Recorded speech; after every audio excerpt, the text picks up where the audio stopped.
specifics. No, just the general download. Just a general download while I say hello, everyone. Oh. Welcome to the Streamvoid podcast, episode 108.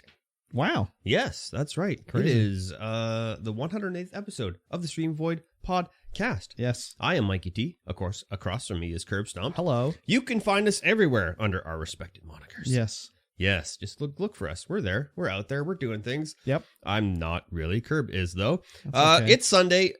Duh. I almost said October for no reason. October? Because last month was November, and this month is December. It is December the 4th. 2022. Yes. You're living in the past, man. I am living in the past, That's which crazy. is all right. Well, I've got a Frank on me. Yes. This is the Streamvoid podcast. This is the show about life and video games and everything in between. Yes. Including work. Yes. Which I will now ask you about. Oh, yeah. Work was the same this week. Just working at the warehouse. I did an extra day over there. Just toiling away in the cold. There's all these sales in December that we got to get all the items out for the stores. So it is quote unquote a short week for us on this podcast because the last episode we recorded on Tuesday. Oh, that's right. And so we've only got a couple of days of work underneath our belts. That is for true. This week. That is true. Without talking about them. Exactly. Yeah. It was cold. Yes. That's all I can say. Cold snap came. Yeah. It's here. Minus 18 Celsius, which is, I think, 0 degrees Fahrenheit. I think 13 degrees Celsius is 0 Fahrenheit. Oh, okay. So it's a little colder than that. Anyways, it was cold. I think. Thankfully, the day it was windy, I was not working outside. So that's good. That was good because that was like minus, I don't know, 25 or something with the wind chill. So it was really, really rough stuff. But yeah, I love it. Some podcasts all day. Nice. Very good. Yeah. I have to go back. I mean, I do it anyways, but listening to old episodes of old podcasts and stuff, I enjoyed them back in the day. Yeah. And it's been so long since I heard them. It's like a fresh listen, except I'll remember certain things and be like, oh, I remember this from this episode 10 years ago. But yeah, they're funny. So I enjoy it. And it's also like crazy to hear back. Well, people will be talking like, oh, they're going to announce the when are we going to hear about Gears of War 3? Yes. It's like, yeah, when are we going to hear about it? So it's been fun anyways. Other than that, I didn't do anything else this week, really. Yep. Nah. Yeah. No.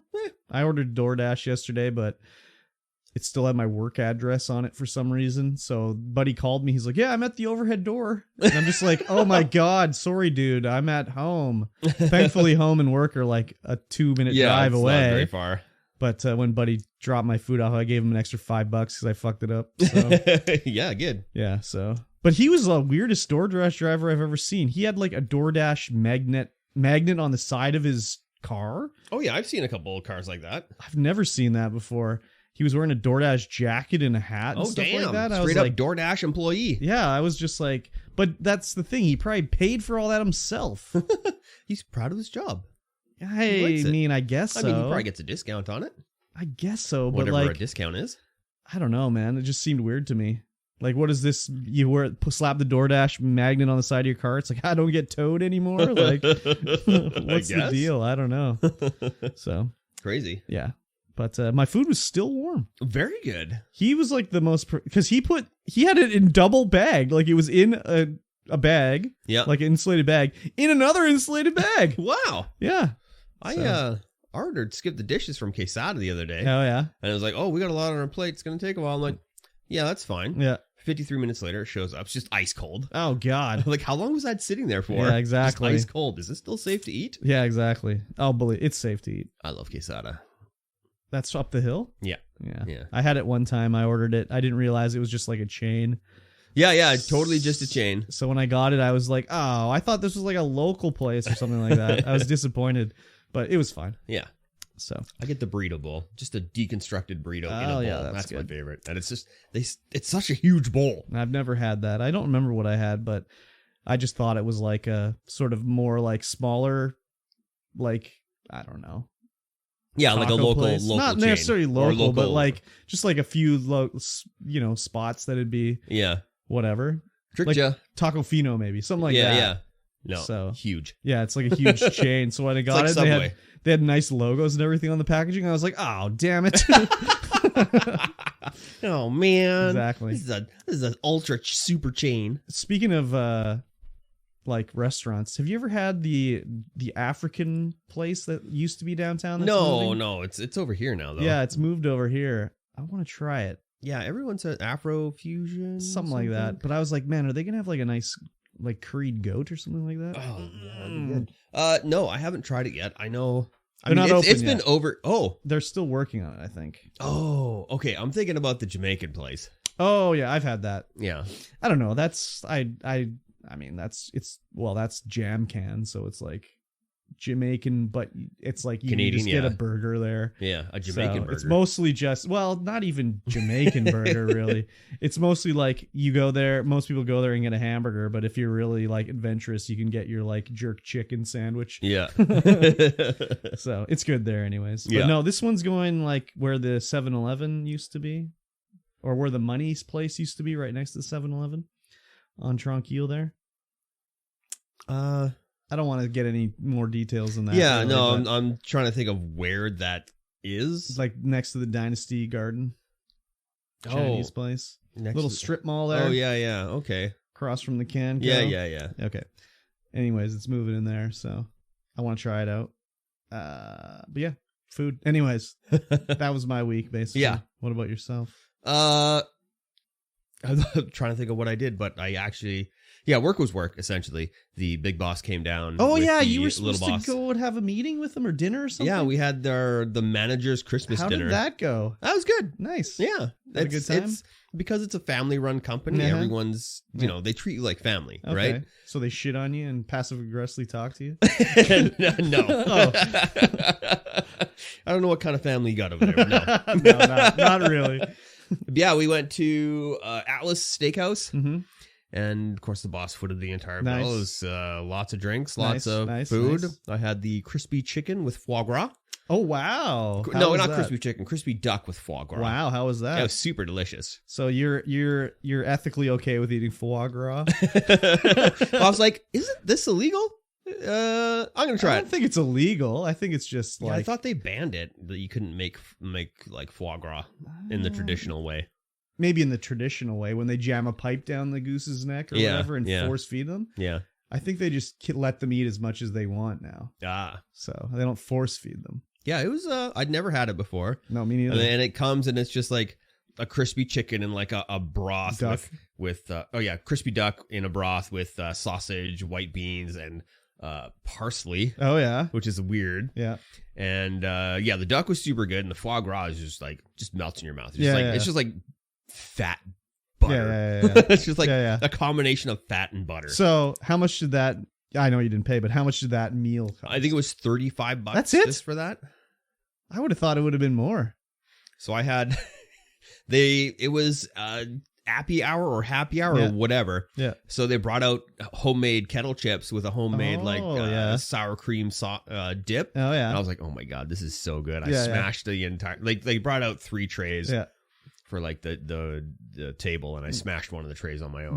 No one else was eating it. I was like, I'll just smash this, whatever. And then everyone's like, "Oh, you're not getting a appetizer?" I'm like, "What?" Oh, okay, I'll get an appetizer. So I got the charcuterie to share. Oh my God, charcuterie board to share, and I eat a bunch of that, and then my meal comes, and I'm like, oh, God, how am I going to eat this? I'm so full. How do people do this? Yeah, exactly. How do you do this? Everyone's like getting salad and stuff. Everyone's having like a 4-course meal. I'm like, I'm not used to that. I don't eat big meals. I eat small meals more often. And so having a big meal like that, I'm just like, I've stopped doing appetizers. I'd be like so hungry. I'd be like, I need an appetizer because it comes fast. But then it's just like, you don't have room for a meal afterwards. No, I know. So I just like, I'll wait for the fucking meal. Make my meal like it's an appetizer.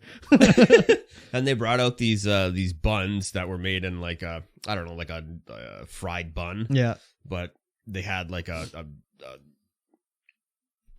blue cheese infused butter. I don't think I'd like that too much. It was very blue cheesy. Yeah. The buns were great. I don't think I like a blue cheese. I like a blue cheese on a steak, like a blue cheese sauce. Yeah, that's okay. Or like with hot wings, but just on its own, I'm not a huge fan.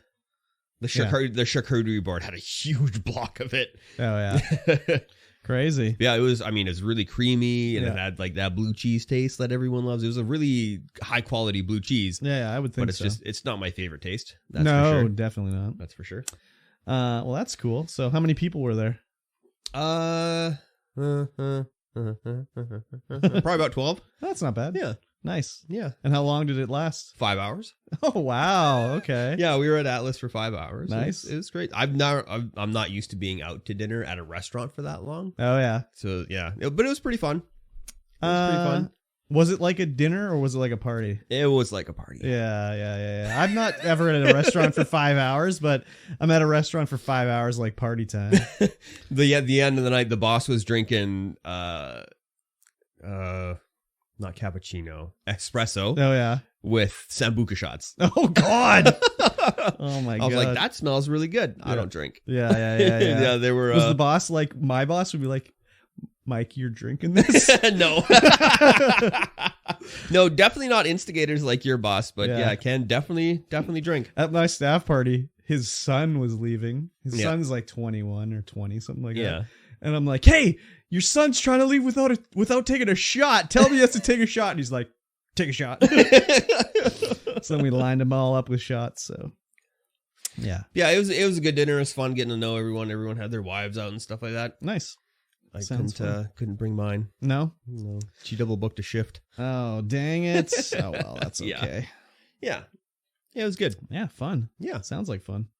Other than that, since last Tuesday, the only thing I've played is Brotato. I started playing that. What the fuck is Brotato? Brotato's like a Vampire Survivors clone. Oh, right. You did show me this. Yeah. You just build guns and melee weapons and stuff, and you have 6. You can have up to 6 guns or melee weapons. Yeah, and the stat list is pretty big. Mm-hmm.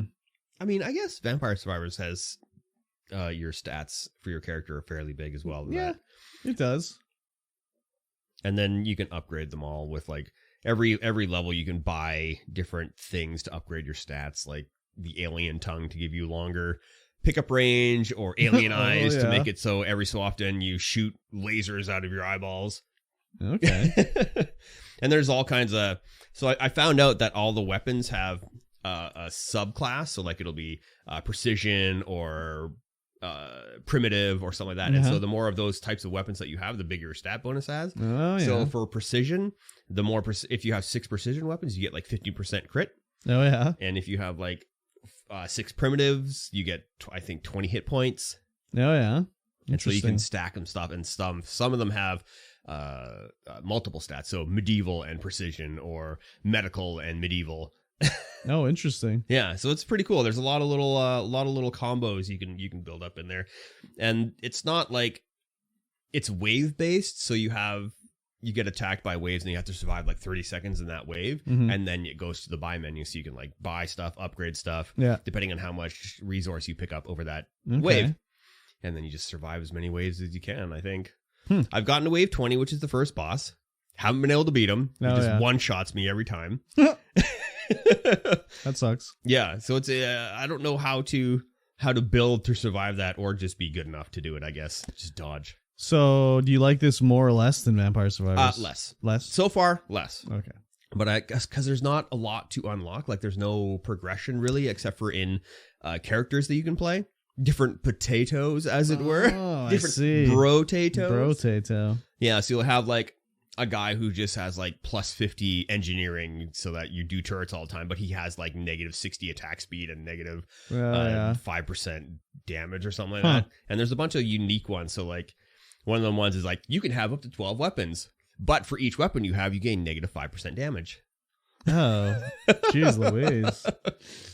And you have like plus 20% damage at the start of the game or whatever. Interesting.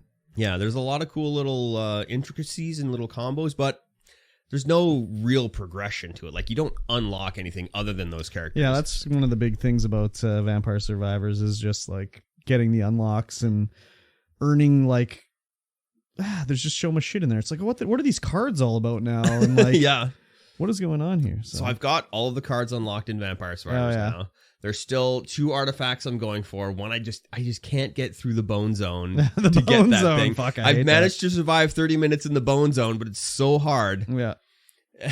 because they ramp you up so slowly, and then it's just like hardest frig.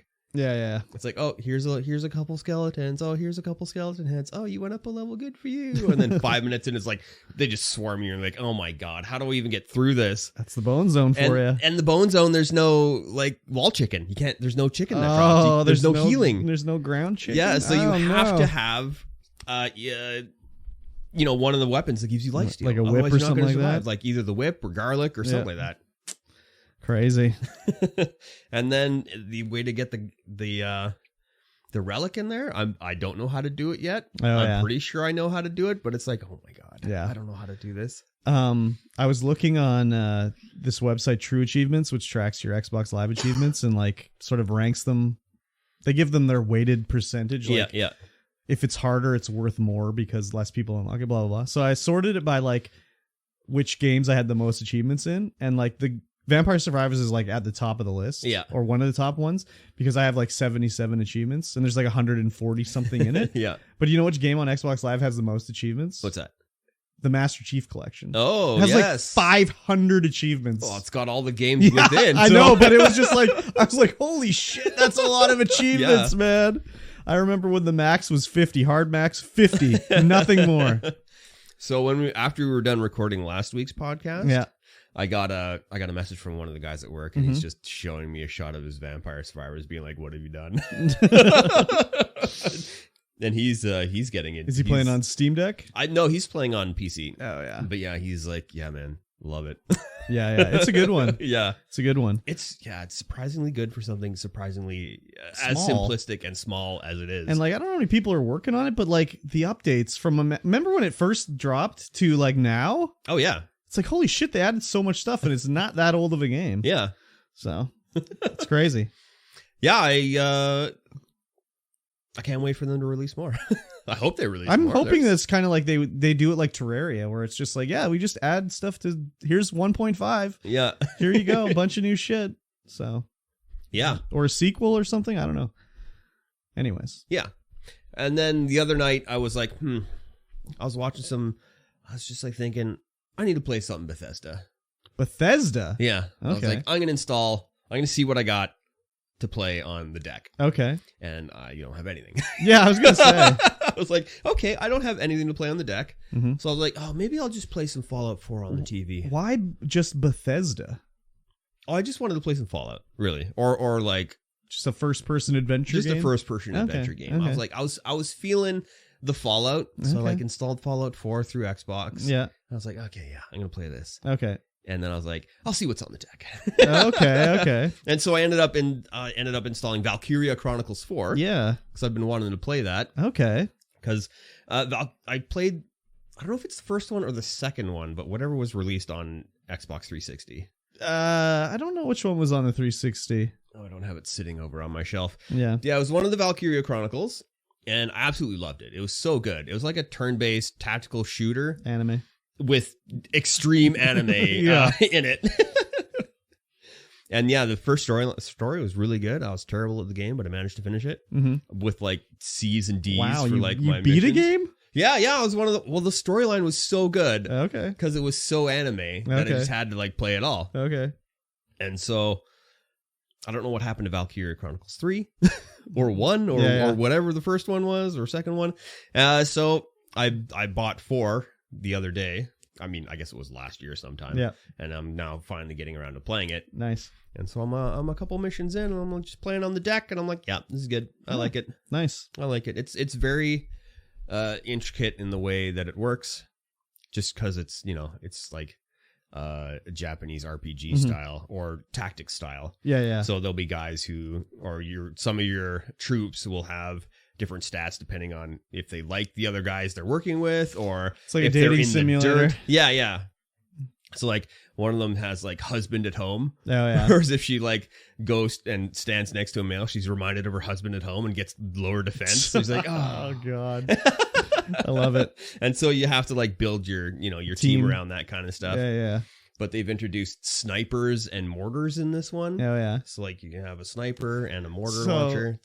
I remember Valkyria Chronicles. There would not be a Valkyria Chronicles 3 or 4 if they had not released like parts 1 and 2 on Steam, because they sold so well on PC. They were like, okay, we can make more of these. Yeah. Because they did not sell too well on the consoles. Yeah. So I don't know if we've talked about the art style before, but it's kind of like they kind of like do it like a hand-drawn storybook. Kind of like cel-shaded almost. Yeah, kind of cel-shaded, but the way the chapters are done, you get a logbook or a journal, and you like flip through the pages and you go through the story elements in there, and that's how it's presented to you. Oh yeah. And like when you first load into one of those cutscenes, it like draws in all the line drawing and then shades it all in, and then it comes to life, and it's like, oh my, this is super cool. Yeah. It's always had an interesting. I wouldn't say. I mean, it's very well made. Yes, it's very anime looking. Oh, it's very anime. I was gonna say it's very like, good looking, but it's just kind of like, it looks generic to me, really, but. It's well done. It is definitely well done, and the combat's all super good and intuitive, I guess. Yeah. I think I played the demo of Valkyrie Chronicles on the PS3. Oh. Yeah. That was a long time ago. Yeah. So I never really played them, but it always seemed interesting to me. Yeah, I'm a big fan. I think you're like a lover of tactics style games, aren't you? I mean, I played, Final Fantasy Tactics and Tactics Ogre, XCOM on the PlayStation 1. Oh, yeah. I'm sure. I can't think of other ones, but I'm sure I've played other ones. Yeah, I played Gears of War Tactics for a minute. So yeah, it's very anime and also RPG, Japanese RPG, like kind of. I do. So you'd probably get into it. Yeah, I want to do Midnight Suns. Ah, yes, it's out finally, and it's just like, damn, I do want to play that. But I also don't want to buy it for full price, so full $80. Yeah, that might be one that's on sale. I don't expect it to sell very well, so I expect it to be in the Guardians of the Galaxy $10 price range fairly shortly. So I'll check it out then, I think. Yes. Yeah. Well, the only thing I played besides the only thing I played, I think, this week was Watch Dogs. Oh, and Plague Tale for later, but. Played more Watch Dogs. I'm trying to get through and beat that one. I've defeated 2 of the 4 or 5 sort of bosses in the game. And by beat the bosses, it's like you've taken them down. You don't actually fight them. It's like this guy is doing something illegal, so you have to go release his public or his private documents, so he gets blacklisted and stuff like that. Oh, interesting. No fighting. You just dox him so hard that basically, you don't have to fight anybody in the game. So, I'm currently going after a woman who's selling people as slaves. That's the next one, the Mary Kelly arc. She's been capturing people and selling them for their body parts and stuff like that. So I'm taking her down now. It's a fun game, man. The way they've set it up, it's a little, I don't want to say easy, but the AI is kind of bad. Where it'll be you can hack in with the camera and look around the area, and then it'll be oh, there's a vent. You can sabotage it, so when someone walks by, it'll explode and knock them out. Yeah. So you do that, and then they'll get knocked out, and people around will be, oh, what was that? And they'll look around, and they'll eventually get to a point in the way it is in any game, where it'll just be oh, must have been the wind. And they'll just walk over the guy's body that's laying there on the ground, So it's kind of stupid that way, but it's also so hilarious when it'll be you take a guy out stealthily, and every class has their own sort of stealth, not kill. They don't kill them. Yeah. But it's when you're a military guy, they'll take out their nightstick and hit him in the gut and then choke him out. Or the paramedic will pull out their their shock paddles and shock them and then knock them out. So, and so the game is you recruit people into your group, and they're all random generated. So when you're walking around town, you'll look at him and be this guy's name is Mikey T, and he is an EDM producer, and he also likes to eat chicken wings. And you can recruit him, and then it'll be one of your abilities will be oh, he's a DJ. And then you can pretend to be a DJ in the street and do mixing and stuff, and people will tip you or something like that. So I recruit a guy that plays the trumpet, and I can just have them play the trumpet in the street. Just a busker in the street. But I recruited one woman, I don't know if I said this on the before, when she's in a mission, she has flatulence. So I'll be sneaking around and she'll fart and alert the guards. It's so stupid. It's so funny, though. But I'm playing it on permadeath mode, so when one of my nice. agents dies, they die, which sucks, but it's also cool that way. Yes. Now that I'm like so far into the game, I kind of regret not like doing some sort of like YouTube video series with it with a like permadeath, because when last time I was playing, one of my girls died, and instantly just in my head I pictured a YouTube video where it's just like it slows down as she dies, and then there's like a memorial screen and it just plays like "I Will Remember You" by Sarah McLachlan in the background. And I was like, damn it, I should have done this. So, but yeah, I'm liking it. I want to beat it so then I can move on to another game. Yeah, good. So yeah, I'm enjoying it. I recommend it. Yeah. Nice. But that was it. Very good. I don't think I did any other gaming. Not that I can remember anyways. Yeah. That, you thinking about being creative there has reminded me that I started on the AG1 supplement system. What does that mean? It's like, it's one of those things you get advertised to on Instagram and stuff like that.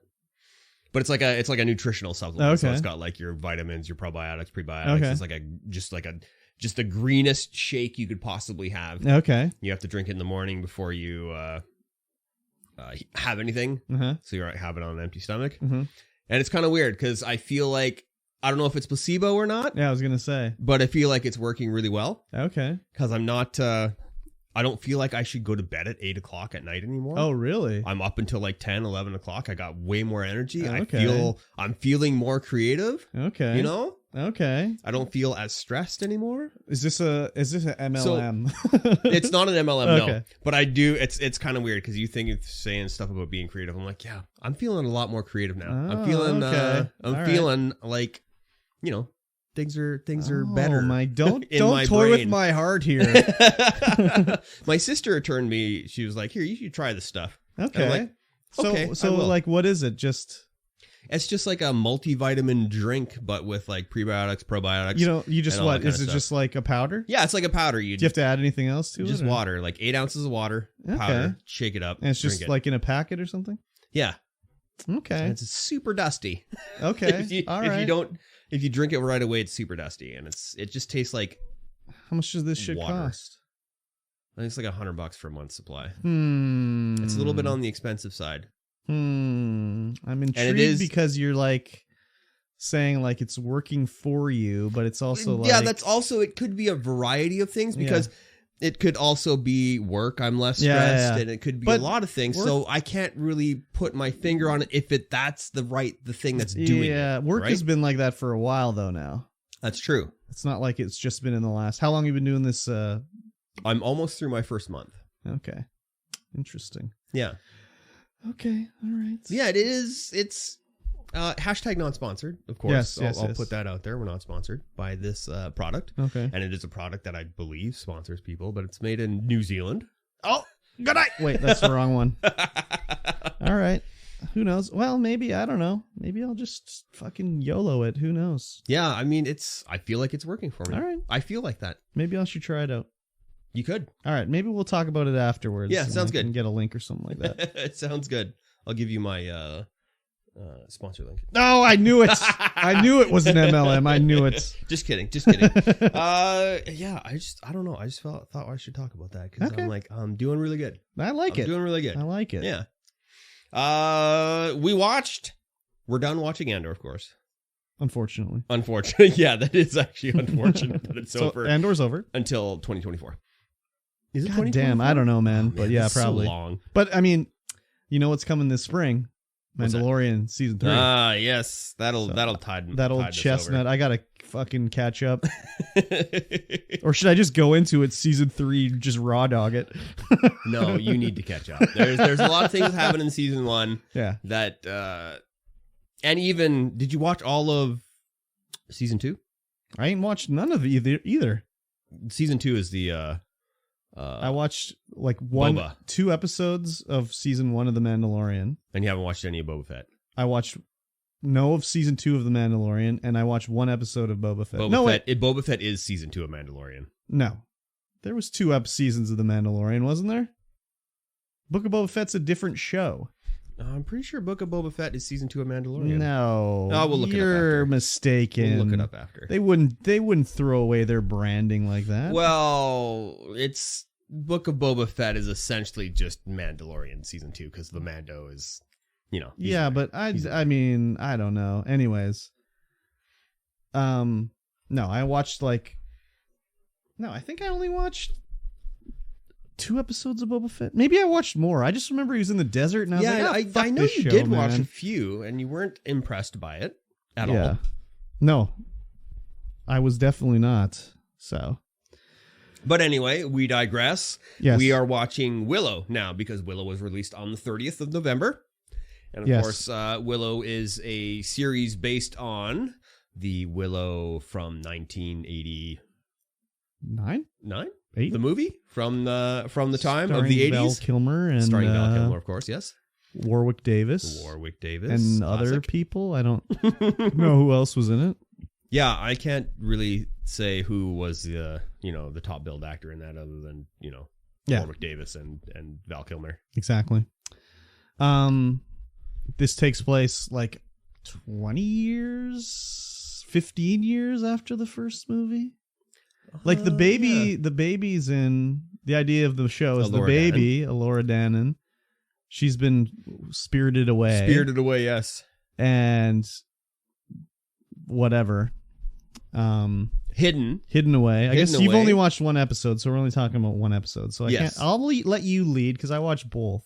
So I don't want to spoil anything. Okay, yeah. So we open up and we learn that Sorsha, of course, has married Mad Mardigan, who's played by Val Kilmer. Yes. And Sorsha is played by the woman who played Sorsha in the first. I do enjoy that about show. These Disney movies. They get the old people back. Yeah, no, I think that's absolutely brilliant that they do that. Yeah.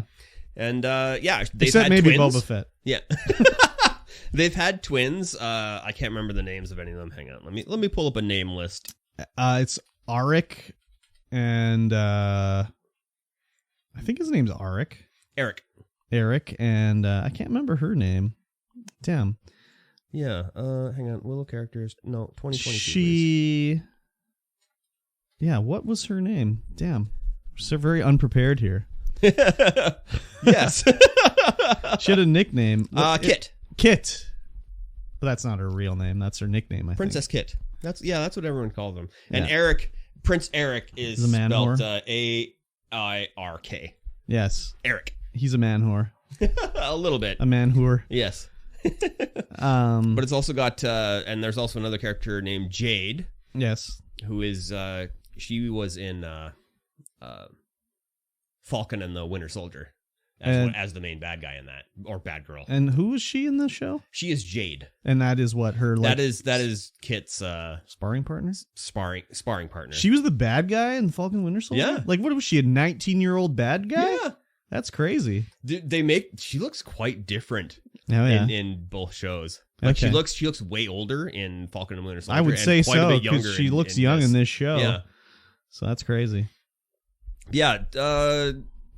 Show opens and we get to learn about these characters. Like Eric is just a man whoring it up, kind of. Not kind of. I mean, the implication is that he's a big man whore. Yes. So. And then Princess Kit and Jade are very into the swords play and yes, combat and stuff like that, and they're learning how to do that. Yeah, as soon as the show opened up, and I was just like, "No, the Wiener Boys aren't going to like this." No, they sure aren't. There's too many girls fighting in this at the beginning of this. Yeah, there's too many strong female leads. Yeah. So I found that the language in this show is very like 2022. Yeah, it's kind of like it's written like they're in 2022, speaking as in 2022, but in some fantasy world. Yeah, it's totally like this could have been like in modern day, basically. Yeah. It just happens to have like swords in it and sorcery, basically. But yeah, the way it was written was very like anachronistic, which is okay because after watching so much Game of Thrones and like all this shit where it's just like my lady, my lord,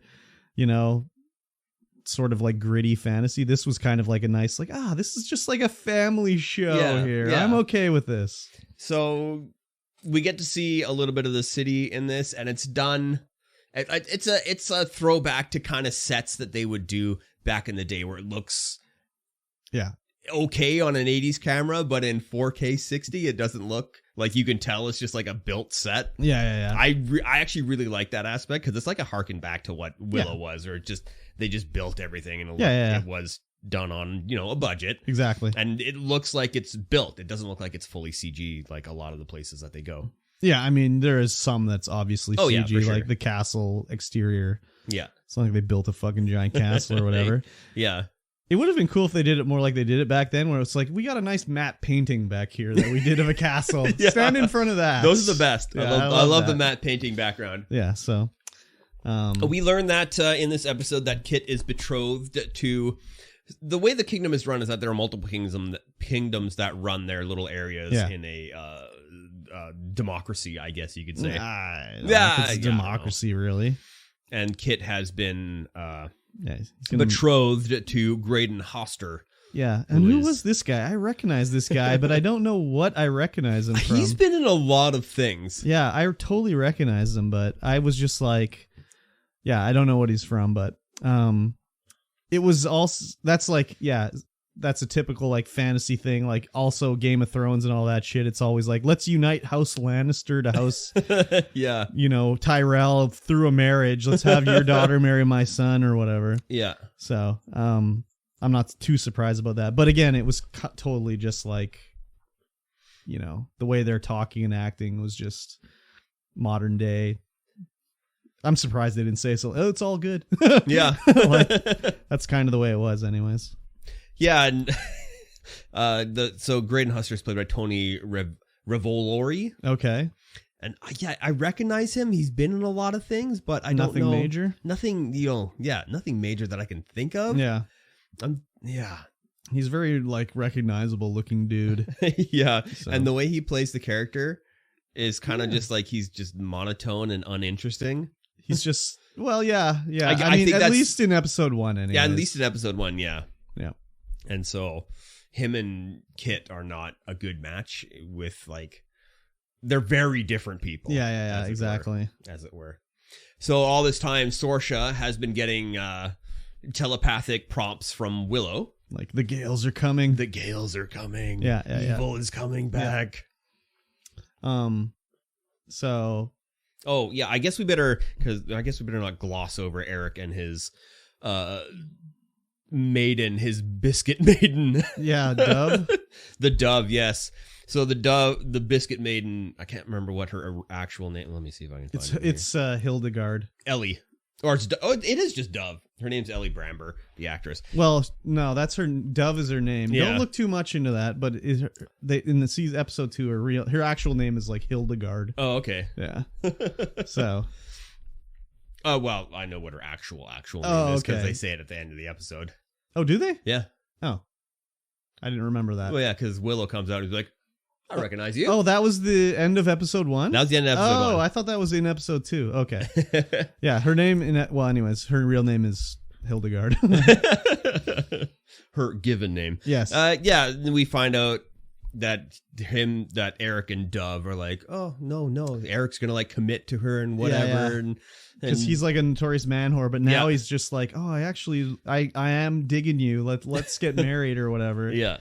But he only tells her, and then the kingdom gets attacked. Yes, by the Gales. I thought these guys were cool. Oh yeah, they were creepy as frig. Yeah, like skin just like clammed over their eyeballs and stuff. That thing is called the Necromancer. Oh, because I watched it with subtitles. I did too, but I don't recall. Maybe that was in episode 2. Then that could be, yeah. But I don't even know what she was. The woman winged thing that flew down to kidnapped Eric. She looked creepy as hell, dude. Yeah, man. And it looked really good. Like, yeah, it did. The CGI was good, so it wasn't like... I think they did a lot of practical. Yeah, maybe. Well. But it looked really good. Yeah. But they have a fight and they show everybody kicking ass and taking names. Sorsha comes out with her sword and Kit comes out. Jade's there too. Everyone can fight in this show. Yeah, everyone can fight, but then everyone just kind of like the Gales just kind of peace out and they're like, "Where's Eric?" Yeah, they're like, so they've taken Eric. Yeah, so Eric's been kidnapped. Yeah.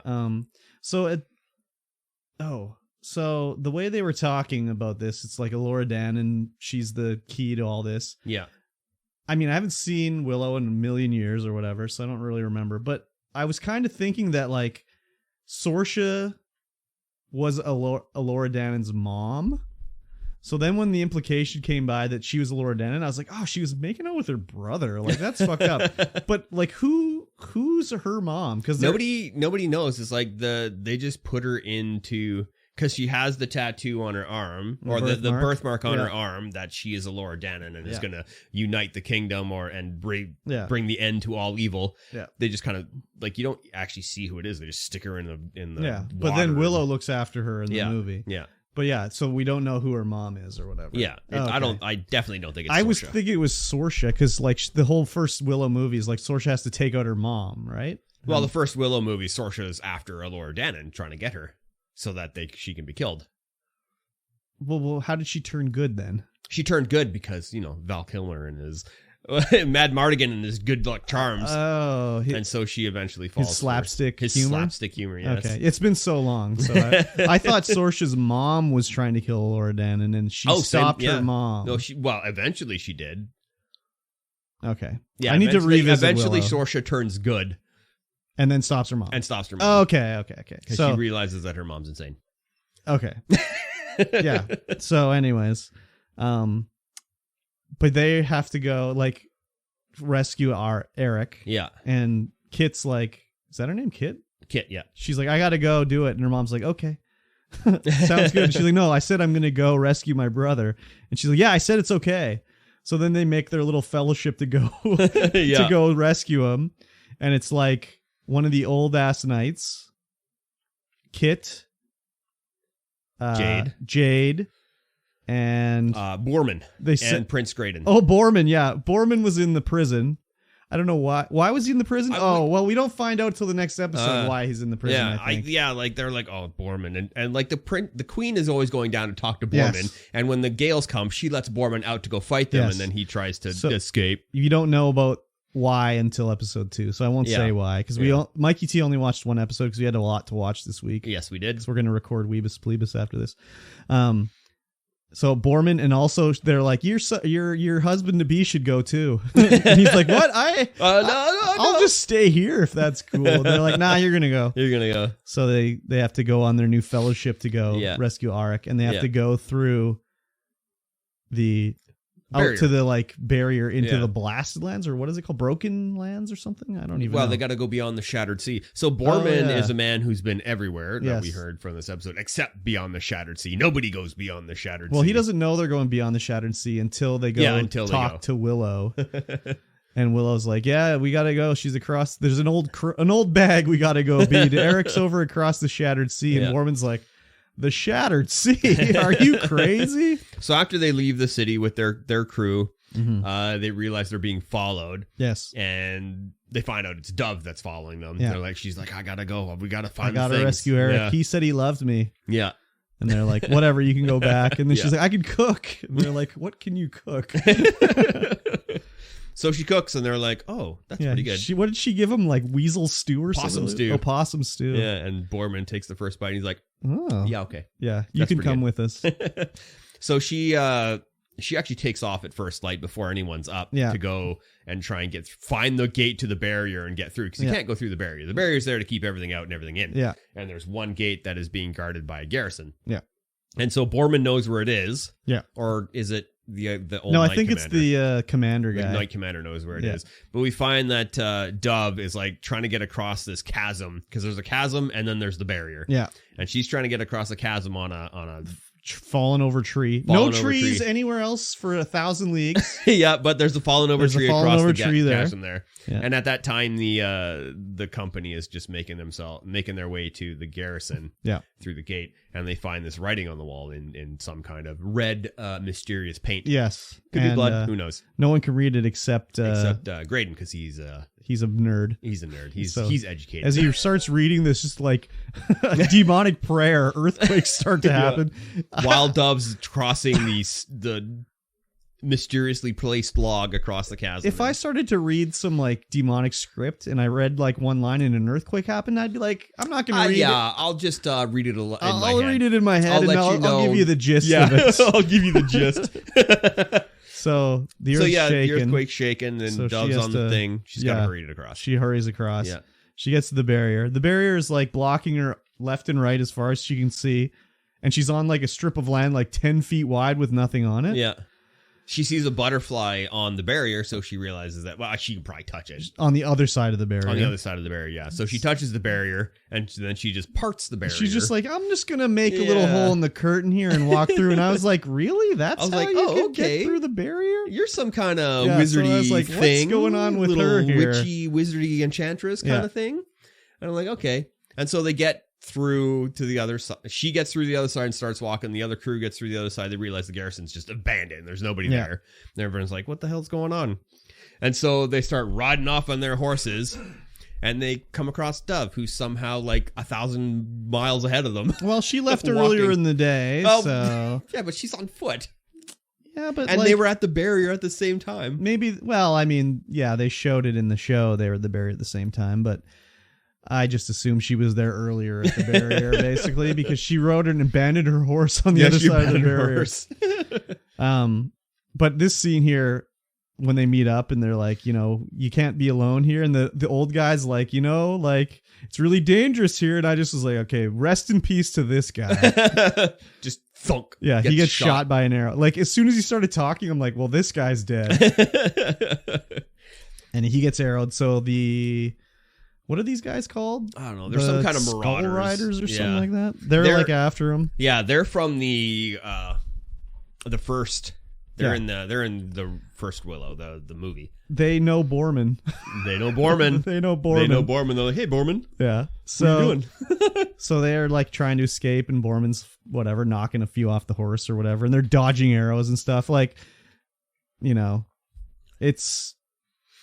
this is like a family show. Yes. So like it's kind of like, okay, they're dodging these arrows like after whatever, but it's cool. Yeah. I'm okay with it.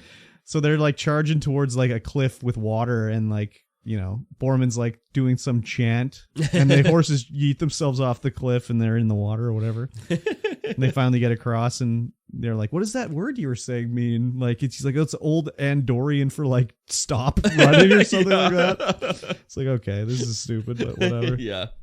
So they got away from the Marauder guys. Yeah. And then they finally make their way to the river where the Willow Nelwyn lives. People live. Nelwyn, yeah, that's the word. Yeah. And they come across their village is just destroyed, abandoned and destroyed. But there's one little Nelwyn guy there, and they're like, hey, we're looking for Willow. And he's like, you found him? I'm Willow. I'm Willow. And we're all like, no, you're not. And they're like, oh, we need your help, Willow. Like, we got to go rescue Arik and, blah, blah, blah. And then Willow's like, it's cool. I'll come out. And they're like, she's telling the truth. And they're like, how do you know she's telling the truth? He's like, I read her mind. And then he comes out. He's like, I'm just kidding. I didn't read your mind. I don't know how to read minds. Just Willow's so charming in this movie or show. I mean, he always is. I know. And then he looks at Dove. Yeah. And he's like, I know you. And he puts his hand on her arm, and suddenly the birthmark for his back. Is back on her arm. She's like, you're Laura Dannon. And I think that's basically the end of the episode. Yeah. Damn, I wish you would have watched episode 2. Oh, I wanted to. But I was like, I'll just watch one. That's okay. We'll watch episode 2 and 3 for next episode. Oh, okay. Does that sound good? Yeah, sure. Okay. I was only one for this one because there's all this other shit we have to talk about today. So yeah. Otherwise, we'll be here for 10 hours. Yeah. So I was actually kind of surprised that they revealed Laura Dannon this soon and that it was Dove. I don't know how many episodes it's going to be, this whole series or whatever. Like, I don't know. Maybe it's only 6 episodes. Like, I don't know. They have to be like, let's get moving here. Yeah. Oh, the other thing, too, we forgot to say is Kit a lesbian? Yeah. Like, but Jade's not down with it? She's not down with OPP? I don't know. I don't know either. Because Kit gave her a very sensual kiss when she was going to leave. She sure did. And Jade was kind of like, yo, I'm your friend here. We've been friends a long time. So who knows what's going on there. That was the other part where I was like, the Wiener boys are going to hate this. Oh, yeah. but I enjoyed it a lot. Yeah, so did I. It was just like whimsical. Very whimsical. It was whimsical. I thought it was, and like Willow, I mean, Warwick Davis is great. Yes. I've always enjoyed Warwick Davis. The humor was like kind of like a Marvel-y, don't you think? No, I think it was more like Willowy. I guess so. I don't remember Willow, so I don't know if there's like a whole bunch of humor like that in Willow. But I mean, at the beginning, they showed like clips of the original movie. Yeah. With Val Kilmer in it, which I kind of was surprised. But they showed him like falling down slapstick, like, hey, how's it going on? And he falls to the ground and stuff. So I was like, okay, Willow back in the day was probably a little bit of the, it was kind of like it was a family movie. Yeah, it was a family movie. So, I don't remember Willow that much. It was a scary family movie. I don't remember it, so, you know. There were parts of it where I was just like, oh my God. Yeah. I'll have to revisit it and see. Mom would fast forward the VHS. Oh, wow. Thanks, Mom. We can't watch that. Yeah. But yeah, I enjoyed it. Yeah, and me too. Episode 2 I enjoyed as well. Very good. We'll talk about that next time. Excuse me. Did you ever play the Willow NES game? No. Man, I loved that game. Yeah? Yeah, dude. It was a good one. It was like a Zelda RPG. Like you could level up and do dungeons and stuff like nice. that. It was pretty good. I probably would have liked it if I played it. Yeah. Oh, wow. The graphics are pretty impressive. Yeah, it's kind of cool. So it was 89. Yeah, it was a kind of cool game. Yeah. So, yeah. Anyways, Willow, I recommend it. If anyone hasn't watched it, I would say you should check it out. Listen to this. Well, I mean, probably shouldn't have listened to this segment. I mean, you know, the only major spoiler was Laura Dannon, who Laura Dannon was. Other than that, it's not really a spoiler because they reveal it at the end of the show or the end of the episode. Yeah, it's not like it's like some mystery throughout the whole thing. Yeah, definitely not. So definitely not a mystery. The one thing we did miss is that the implication was like the captain of the city guard was like possessed because he was like the necromancer was like pinning him to the ground with his like burning staff or whatever and doing like this evil chanting. Yeah, and then he looked like he had at the end. I think it looked like his hand had like black lines on it or something. So it looked like he was infected with something. Yeah, he had the macula. Oh, it was the macula. Fuck, I had no idea. Sure. That's crazy. Yeah. Speaking of the macula. Game Club. Yep. Ladies and gentlemen, it is now time to discuss Game Club. Yes. We are now currently on Chapter 7 of Plague Tale Requiem. Yes. What is Game Club? What is it? Game Club is a segment of the show where we play a segment of a game or a level or a chapter or a timed interval, as it were. Love the timed interval. And we talk about it. So, of course, we're playing Plague Tale Requiem. Last time we played Plague Tale Innocence, which was a phenomenal game. Yep. And everyone should play it. Yep. 100%. Yep. Just go through it. Yep. And now we're playing Requiem, which is the sequel. Yes. We were not impressed in the start. And now we're getting to the point, personally for me, it's like, okay, we're back on track. We are 100% back on track. This chapter was so fun. Yes. I like this one a lot. Yeah. Though, this chapter, there was something, I was like, so at the end of the last chapter, we're beat up. We're getting through the rats. We're like concussed. Yeah. Amicia is concussed. She lifts Hugo up the thing, and then a hand comes down. He's like, hey, man. Yeah. And so we get rescued by Arnaud. And I was like, who the fuck is this guy? Exactly. I was like, who is this guy? Yeah, I couldn't remember. Where did we see him before? I had no idea who this guy was. I had to look it up. So who is he? He is he's the guy that were pursuing them through the city at the start. Like at the start of this game? Yeah, at the start of the game. Did we even see him then, really? No, I don't think so. I don't remember. Because they were like, the guy who gave Amicia the concussion. Yeah. They said that, but I was like, anyways. I was like, are you sure that's him? That doesn't, who is this guy? I mean, maybe I missed it or something like that, but I was just, they're talking like, I was like, was he in the first game? Like, are they doing a callback? Through the first game, because I didn't want to spoil myself on the second one. I was like, but who is he? Yeah. And he is the knight, because I guess he was a mercenary who was chasing Amicia, charged by, the king or the queen or the whoever, the regent. I don't know. Yeah. Whoever wanted them. And so he was the guy who was chasing them through the forest on the boat and all that kind of stuff. Did we ever see him? Like, I don't think so. I mean, maybe I just missed it or something like that. But they did. If they showed him as like something, they did a really bad job of it. An awful job. Because unless I mean, maybe I'll have to revisit it and see. Like, maybe I'm an idiot. Well, yeah, I know I am. But like, I was just like, he's been chasing us throughout all these chapters. But like, that's the thing is like, if both of us are the same, like, I think they probably did a bad job of it. Yeah. So, anyways, they definitely did a bad job because it's like, okay, now you're not chasing us and you're helping us. Yeah. Like, what? How? Why did that change? Because he wants to escape, apparently. But like, yeah, it was very weird. Anyways, I had no idea. So basically, this chapter, he's like, we got to get on a boat. Let's go to my girl. I don't even remember her name. Scorpion? Stingray? Scorpion Queen? Scorpion Sting Girl? I don't remember.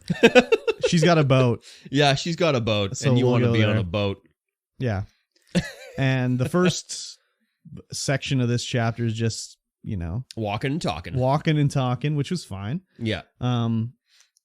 We have to go through a cave to get to the whatever. Did you get the feather before you go through the cave? I did get the feather, yeah. Yeah, there's a feather. There's also a memory on the beach as well. Yep.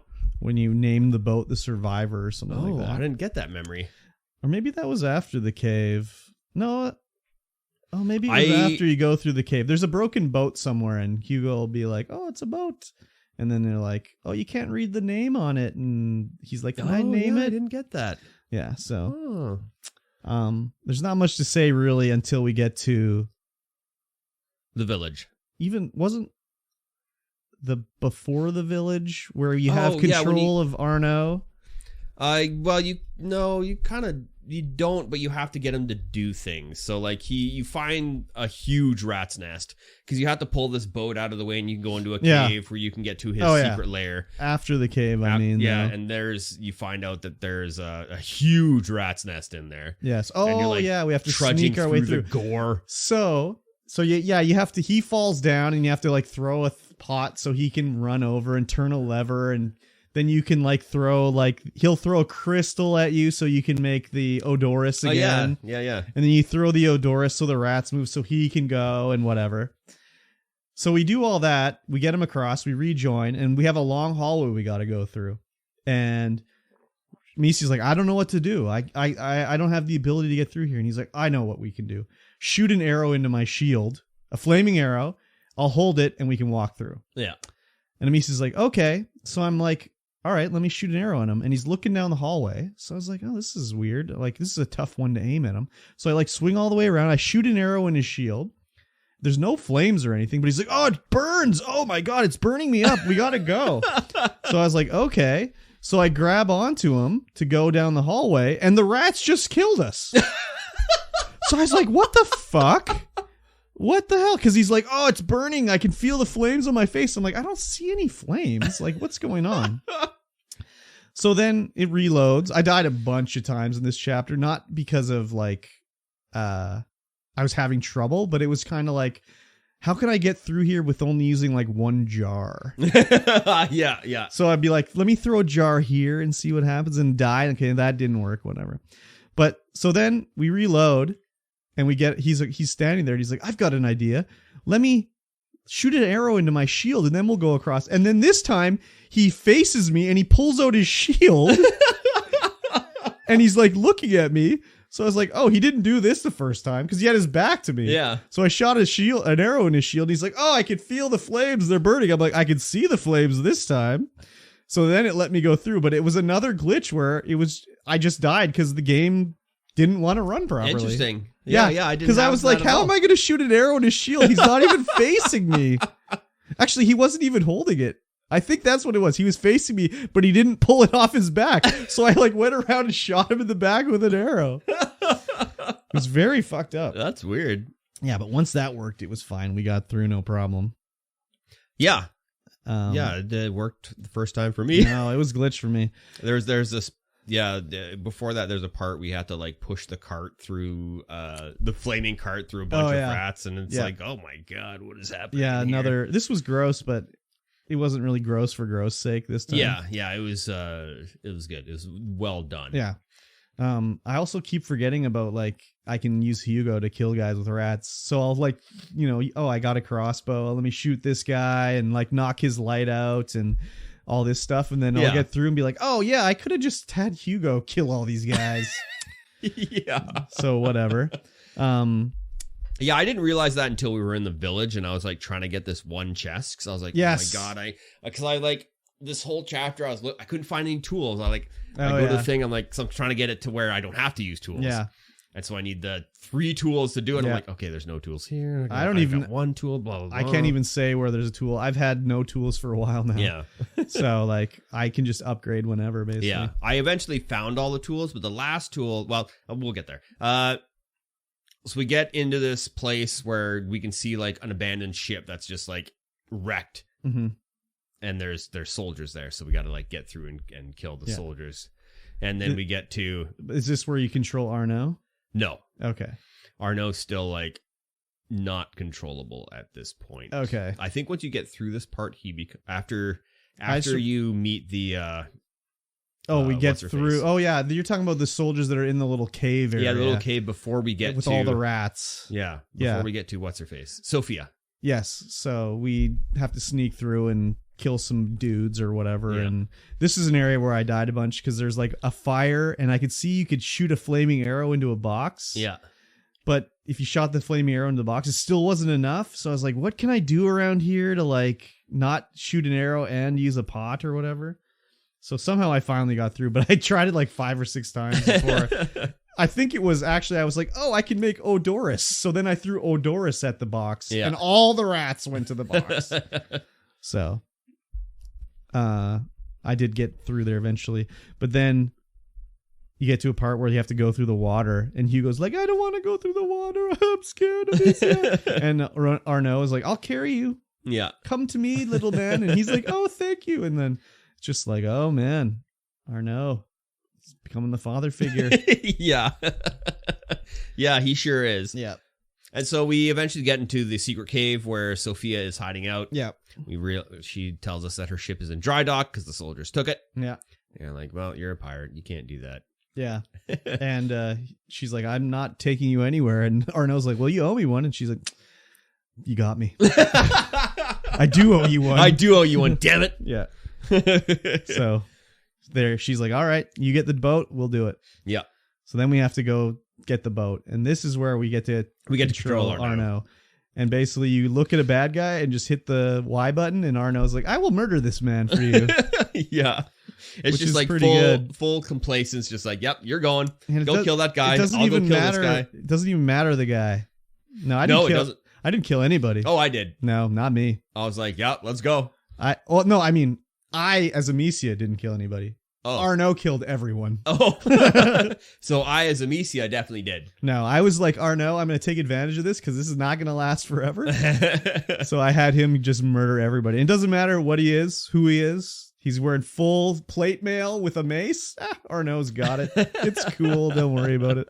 So I killed everybody. I looked everywhere in this area. I had to kill one guy, actually, because he was getting double teamed and got knocked down. Yeah. So I crossbowed a guy to get rid of him so he wasn't being double teamed. But other than that, the only thing I would do is like, if a guy was going to like double team him so he'd get doubled, I'd just keep hitting him with a rock to stun him over and over and over. As long as he doesn't have 2 people on him, he'll just take care of the one guy. Exactly. And then he would eventually be done killing the other guy and he could go get him. So yeah. But I like this area. Yeah, I had anyone with a helmet. Arnaud, you go kill, and then I go kill everyone without helmets. Yeah. That was great. Yeah, it was a good time. That was fantastic. Lots of little exploration in this. In the fishing village to do. Yep. I found my 3rd tool there, but there was this chest. Yeah. On the beach. Yep. Where you have to like pull a rope to get it to fall down. Yeah. And so I died like so many. Top, yeah. You have to go to another like dock. Pull a rope so it falls down onto the beach. Then you have to go back down and try to get it. And I died there a couple times. Oh, I died there a lot. I tried to go. There's one house that has fallen into the beach, and it's like a ramp. So you go down there, and I tried to get it from that way, but I died every time. So did you see there was a fish hanging across the lane? So you knocked down the fish. So first time I did it, I was like, okay, what can I do? So I threw a flaming pot that scared the rats away, but it didn't last long enough. So sure I ran over there. I tried that as well. So then the second time I went down there, I was like, let me try throwing Odoris. Yeah. So I threw Odoris, and it made most of the rats go, but not enough. So I tried to get it, and the rats ate me. So I was like, what am I going to do here? So I was like, okay, maybe if I throw an Odoris here, and then I throw a flaming pot over there, or a second Odoris, I can get them all. Yeah. So I threw the Odoris the second time. All the rats went to the Odoris. They were all gone. So I walked over, got the chest, and just walked down the rest of the way. Wow. Yeah. So that's the thing about this game is it's like, and I didn't throw it in a different spot. That's the thing. Yeah. I was like, I'll throw an Odoris where I threw it the first time because that got like all the rats to the right of me. Yeah. And if I throw like one past the rats down the beach, it'll move the ones that are near the chest down the way. But I threw the first one, and every rat was like, "Oh yeah, fuck, we're gone." So every time I approached that from that angle, I died. I couldn't do it from that angle. Like Odoris, pots, fire, everything, like whipping my fucking pyrite around. Oh yeah, just dead every single time. Yep. So I went up and around. I like got the fish down, went up and around, and then I was like, "Oh wait, I can use Hugo." So I used Hugo, got a lot of the rats out of there, threw an Odoris, walked up, grabbed it, hiked out. Oh, yeah, I never thought of that. Yeah, that's the one thing is like, I wouldn't mind it if it's like, sort of like consistent, but like when I threw the pot in the same spot, and then this time all the rats went, I was just like, oh man, this sucks. So, like if it was chapter 2 or 3 and I was having the problems getting that chest, I would have said, fuck it. Yeah. I'm out of here. Yeah, I'm not getting this chest. This chapter was so good that I was like, oh no, I'm getting this chest. We gotta upgrade our tools. We gotta be good. Exactly. Also this chapter had, I think, our first QuickTime event. Yeah, there was a QuickTime event. When so when you get through the fishing village and get close to the boat, you get through one of those doors where you close the latch, so you're through a checkpoint and you don't have anything to worry about. But a little bit into that, because you as Amicia, she's concussed, has to take a break, has to slow down a little bit, and then you can hear Sophia come to the door, and she's being chased by a guard or one of the soldiers. Let me in. Yeah, so you let her in, and the guard comes bursting through as well, and then you have a little bit of a QuickTime event to defeat the guard. Yeah, you take his knife and stab him in the back or whatever. Yeah, I was like, oh wow, okay, interesting. Wasn't expecting this here. Yeah. But after that, next up is the boat. We got to get the boat out. Yeah. And this is just like easy puzzle. Yeah, the boat, the anchor's stuck. What do we got to do? Knock the fish down. We had to climb across to break this chain.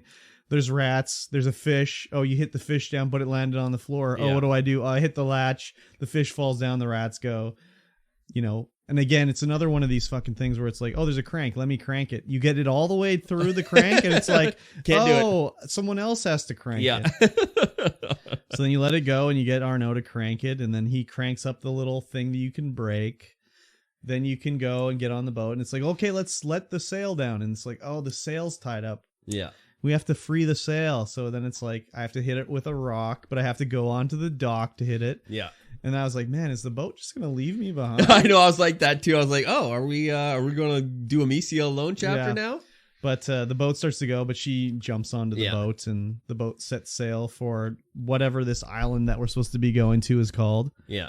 And that's basically the end of the chapter. Yeah, and Arnaud goes straight father figure in this little section too. Yeah, he's like, get away from the edge, you little scamp. You're going to fall over, you little so-and-so. Yeah, and Amicia also says that when they go over to the other pontoon where they have to like crank the chain, she's like, Hugo's starting to like you. Yeah, Hugo really likes you, so don't screw that up. Exactly. So I enjoyed this chapter. Yeah, it was good. I liked it. Yep. I'm looking forward to seeing where it's going to go next. The mechanics were super good, but also very confusing at the start of the chapter. Whereas, who is this guy? Yeah. Who? I'm interested to go back and see like how I missed who this dude is. Yeah. Like maybe someone says his name, like, oh, Arnaud's looking for the girl and the boy. It's like, okay, well, I totally missed that. So anyways, the game's turned around from the early chapters where I was just like, oh man, fuck this game. Yeah. So, exactly. I leveled up some of my abilities. Yeah. By doing certain things. Like I climbed through a crack in the wall, and it like leveled up one of my abilities. Oh. And I was looking at the abilities. Some of those abilities are pretty good. Like there's one ability that if you unlock it, it's like when you craft like extinguish or whatever, you can get a piece as like a leftover part of crafting. Oh. And I was like, really? How do I unlock these abilities? Yeah, right. I'd like to get that ability.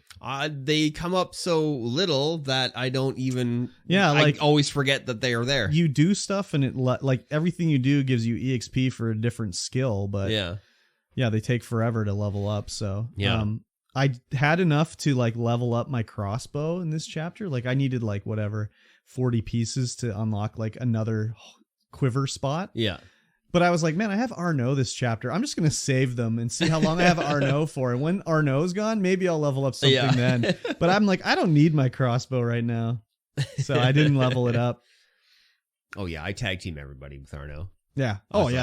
Here comes crossbow him. I had so much shit. I almost considered like increasing the amount of materials I could carry because I was just finding like I had max of every type of ammo and max of every type of thing. So I was just like, do I want to level up my pockets? But I was like, I've never come close to running out yet. So I was like, nah, fuck it. I don't need to level that up. So yeah, I'm liking it. Yeah, me too. It's turned around. Definitely After turned around. After the first 3 chapters, I was like, oh my God, I don't know if I want to finish this. Yeah. But we stuck it out and it's turned around anyways. So. Yeah, if we weren't doing Game Club on it, I would have ended it. I think so. After chapter 3 would have ended, I'm like, no, I'm not. Yeah, I'm not probably me too. I'm not playing this anymore. Probably me too. So. But forcing ourselves to play through paid off. Yep. Though so far, who knows? They could have done a better. Again. Yeah, they could have done a better job on the first couple chapters. That hooked me in and made me want to play it more. It also could be because that we came immediately from the first to the second. Like we had like a week or 2 break in between. Yeah. Whereas maybe if you're coming back to it from like a year off or 2 years off, you would be just like, okay, this is cool. But like for us, it was just like we were end of game, power level. Yeah. Back to jack shit, not able to do anything. So maybe that was part of the problem. Maybe that was more on us than them. I don't think so. I think those chapter 2 and 3 were not good. Okay. At all. Yeah, it could be. They had highlights, but yeah, it was just like okay. All right. Yeah. I'll agree with you. Good. Cool. You should agree with me on what? Patreon.com/StreamVoidPod. I do agree. You listening at home on your butts or standing up, doing work, whatever it is you're doing right now, you can get in here to the Patreon and support this stream. We really do appreciate it. Yes. It helps us pay for hosting. It helps us pay for the bonus content that we're about to do. Exactly. Or have done in the past. So we really appreciate you guys. Yes. You get bonuses. You get the Patreon bonus content. Yes. You get the pre-show, the post-show content that is only done live. Yep. Or, through the Patreon. And you also get the show early. You will get it tonight on Sunday, the day that we are streaming. Yes. And recording this. And also you're going to get Weebus Plebus 1 week early. Yes. And ad-free. There's no ads. No ads. Never any ads. But you're going to get Weebus Plebus on the Patreon exclusive first before it goes on to the RSS feeds. Yes, sir. You should sign up as little as $1. Yeah, a month, a day, $1 a day. Exactly. Imagine it was $1 a day. Oh, that would be good. That'd be incredible for us, anyway. If you give us $1 a day, I'll come shake your hand. Oh, very good. Yeah. That means you have to come to the company barbecue. Who gives you $1 a day? Nobody. Okay, but they might. Oh, is that a Patreon local exclusive? Patreon local exclusive handshake. I'll handshake you at the company barbecue. The company barbecue. Eh? I'd be okay with that. Yeah. Who's gonna do it? Who's the true baller in the squad? I don't know. Okay, it's me. You're gonna do it? No. Okay. I don't need to shake your hand. No, yeah, exactly. I don't think no one needs to shake my hand. It's disgusting. What? For who? You or me? Jesus. Come on now. Yes. Patreon.com/StreamVoidPod. Yes. Very good. Let's talk about the news. Okay. Let's talk about Kanye. It's off the deep end even more than usual, dude. This is not gaming related, but I mean, is it gaming related? It's not really gaming related, but it's something that it's interesting to talk about. I played Def Jam Rap Star and I rapped Gold Digger. Oh, damn. So it's gaming related. Yeah, that is game related. He's, obviously Kanye has problems and he's been off the deep end for a while now, but like his appearance on Alex Jones's InfoWars show recently was just like, holy shit. he needs to be like institutionalized. Like, unless he's just saying ridiculous shit to, I don't know, drum up. I don't know what you would want. Why would you ever say this? Like, how could anyone ever be like, yeah, okay. Well, unless you're a Nazi, I guess. I don't know. But like, what insane person would be like, I'm going to go on Alex Jones and say, I like Jews, but I also like Nazis too. Yeah, like, I don't know. It's so crazy. Apparently he's changed his name legally to Yi. Maybe, I don't know. That's what this article is saying. Who knows? I'm looking at here. Yi? He's been, I Yi mean, West? He like has had a lot of problems for a long time. Yeah. I would think that his car accident he had where he fucking smashed his head has probably caused mental problems that have been sort of, you know, aggravated over the years. Also, like, having millions of dollars and only hanger-oners to tell you that you're great all the time. Yeah. Doesn't really do well for your, I don't know, mental state or, like, you know, anything, basically. But, yeah, like, I don't know. Back when he was just starting out and, like, just Kanye West producer through the wire era, like, he was just, like, a cool dude, right? Yeah. But, I mean, his albums I haven't personally heard any of his more recent albums, but like they've always been critically acclaimed and everything like that. And it's just like, he's just like lost it basically. Yeah. He's just saying all kinds of stuff, like crazy stuff. Yeah. And is he just thinking like, I mean, is he thinking first of all, but is it also like he just is saying things to get a reaction? Like, does he actually think like, I like some Nazis too? I don't know. I don't know. He was, I mean, with his appearance on Alex Jones, he was wearing a full black face mask. Yeah. And a big like ski jacket, fully logoed out. Yeah. Yeah. It's crazy. Just like you go from like absolutely top of the world to jack shit. Yeah. Like he lost his Adidas Yeezy deal. Yeah, he's lost most of his sponsors. He's Gap, Adidas, Balenciaga. Yeah. It's just crazy to me. He's just fully off the deep end like, right now. At what point, like, I mean, it's a little different story, but like when Britney Spears was going crazy like that, she got put in a conservatorship. Yeah. Run by her dad or whatever, which good or bad, I don't know. She was not doing too well mentally. She's still not doing too well mentally. But like, was that a thing that happened because her dad just wanted control of her money or whatever? Or did she legitimately need to be in that sort of under control? Yeah, who knows? Like she was fucking little wackadoo. She still is pretty wackadoo, but who could do that for Kanye? Like, is there anybody? Like, his mom passed away. She's dead. I don't think anyone could at this moment. Like, I mean, because he's a grown ass man. Britney Spears was a grown ass woman. Was she though? Well, she was 28 or whatever when they put her in a conservatorship. Oh, it's not like she was like 19 or whatever. Yeah, I thought that she was in a conservatorship for all her like from growing up. From this was she was put into it. No. Oh, okay. This was after she divorced and everything like that. Oh, okay. After she shaved her head and all that shit. But like, someone needs to like help this man. Like, he's obviously he's self-destructive. Like, what's the next thing that's going to happen? He's going to kill himself? He's full on self-destructive right now. And I mean, again, it's like not too good when everyone around you is like a sycophant just telling you like, yeah, Kanye, yeah, man, you did it. You told them, yeah, it's cool. You said you like Nazis. It's cool. But they're like there because like you're a millionaire and they want to blow smoke up your ass because like when the gravy train's over, like it's over, right? Yeah. So I feel bad for him, but also he did it to himself. Yes. Like, he married Kim Kardashian. He literally wrote a song about her called Gold Digger, yet he still had 4 kids with her. Like, you can't help the man. I mean, you can, but he won't. I don't know if he would even accept any help at this moment in time. No. Well, obviously not, because he's been like, how old is he now? 40? For like 15, 20 years, he's just been told, he's surrounded by yes men who will just be like, yeah, that's a good idea. You should do that. You're a genius, Kanye. You're the best. You're the greatest of all time. So he thinks like when he says like these little pearls of wisdom that come out of his mouth about like how Jews and Nazis, there's good on both sides. It's like, dude, dude, I couldn't watch the Alex Jones thing. I only saw the bit where he said like, I like Jews, but I also like Nazis. And like, even Alex Jones is like, what the fuck are you talking about, man? Like, what are you seriously talking about? Even Alex Jones was taken aback by some of the things he said, which is, you know, he must have said some pretty crazy shit for Alex Jones to be like, whoa, whoa, whoa. Like, Alex Jones is fucking crazy as shit too. And like, if you're making Alex Jones do a double take, you know, some shit is fucked up.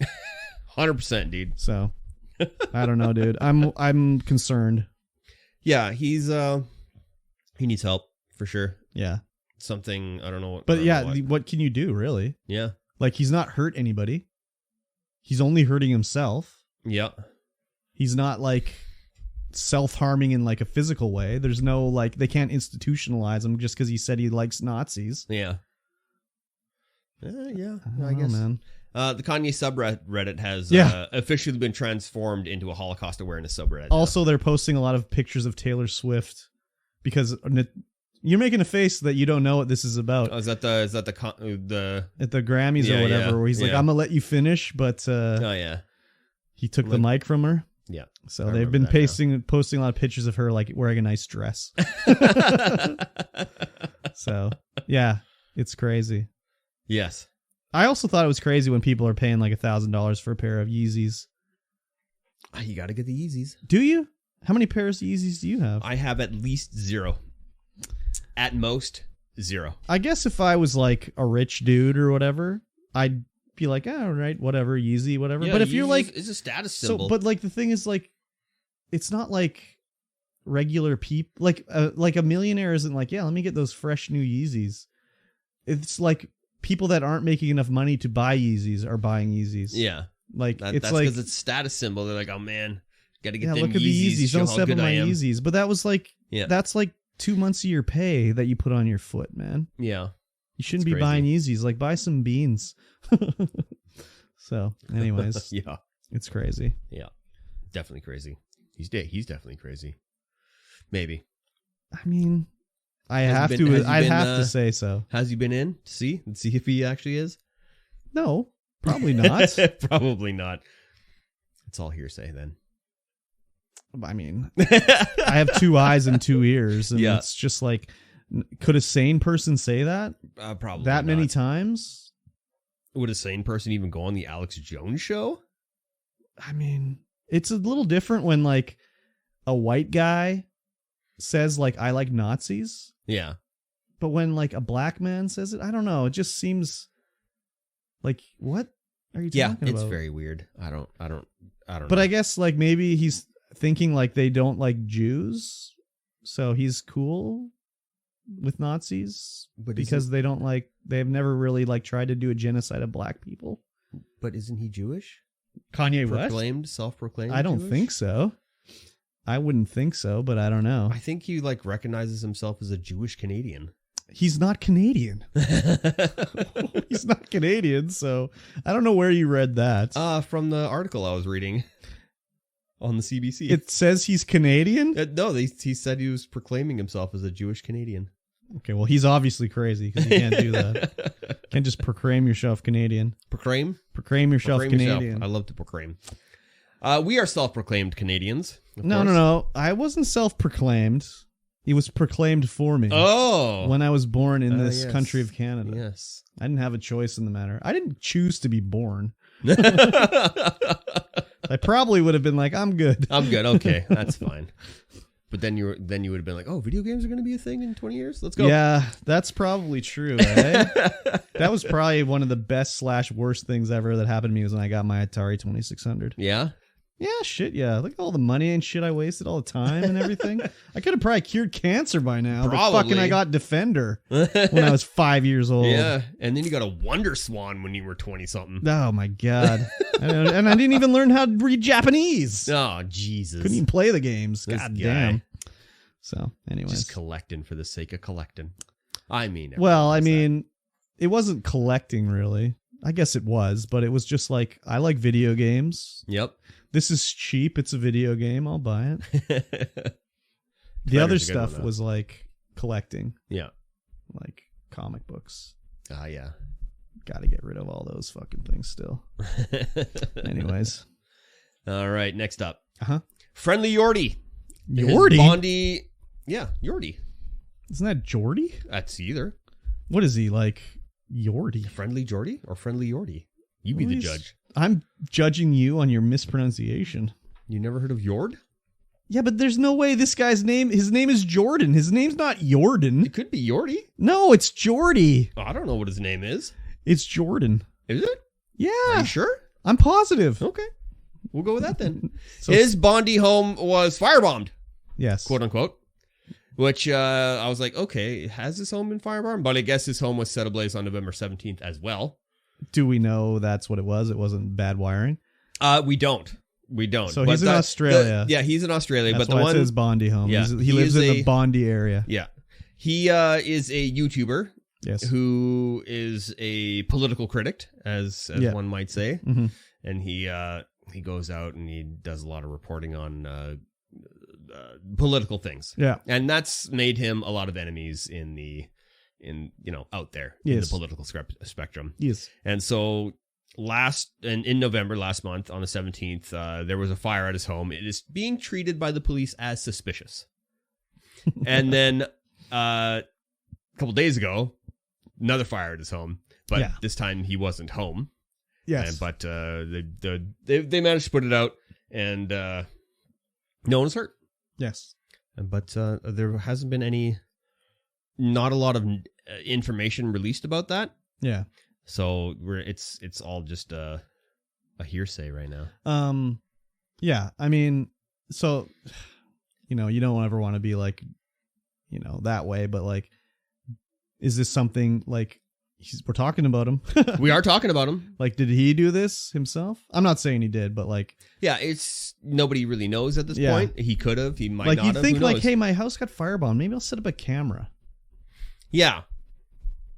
Or maybe like, I'll especially move. the 17th, which is being treated as suspicious. Like, but they didn't. I mean, maybe there is camera footage, but they haven't released any of that yet because it is still under investigation. Yeah, that's possible too. He did a lot of reporting about like one of the premiers in Australia's like money laundering problems and stuff like that, which was under like some sort. Australia has a lot of like, I don't want to say archaic laws, but like everything's kind of locked down for like legal like proceedings and stuff. Yeah. And he was talking and releasing the information that was supposed to be sort of sealed up. So the premier is kind of like pursuing a civil case against him because it was kind of like it was like a gag order on it. No one was supposed to know about it, but he was like talking about it and releasing it anyways. So now he's being sued by the premier or whatever. Yeah. He was, there was one court case where he was actually ordered to pay the legal fees for the defending party. Yeah. So he has made political enemies, but I don't know. Do you think that's something like the premier of like a province in Australia would be like, yeah, we got to firebomb this guy's house? I don't think so. If anything, this is like some idiot supporter of this guy. Yeah, for sure. Who would do that. Or maybe it's not even related to this. Maybe it's just like his neighbor doesn't like his dog barking all night and he fucking put a flaming bag of turds on his porch and it got out of control. Yeah, could be. It's like impossible to know unless you are not until more involved. Information comes out. There's just, I remember, I don't want to name names here, but I remember one of a political councilman. No, was it a council? Here in town locally. There's a guy who had a very recognizable last name, and a lot of his signs around town were defaced. I don't want to say names, but the last name is a very notable horror name, and all the signs around the local area were defaced with scratching out his first name and adding like the first name of this horror icon to it. Really? Do you know who I'm talking about? Yeah. Okay, yes. This was like, oh God, in 1994 or something like that. Okay, maybe I don't know who you're talking about because there's another one who was in the local race. Recently? Yeah, recently, who had the last name. No. And I remember I was watching a debate on the news locally, and he was like, "This is a political smear campaign against me," and blah blah blah. And I was like, "Are you kidding me? This was just some kids that thought it was funny to cross out your name and write another name instead." Was that name Steven? No. Oh, okay, then I don't know. It was 2 Ks in a row. First and last name. Yeah, last name Kruger. Oh, okay. Yes. I was thinking of horror writer. Oh, no. This was a horror, character. Okay, yeah, so they scratched out his first name. I remember that. And wrote Freddy. Freddy, yeah. So a sign said Freddy Krueger on it. Yeah, I went to school with his daughter. I went to school with his son. Yeah.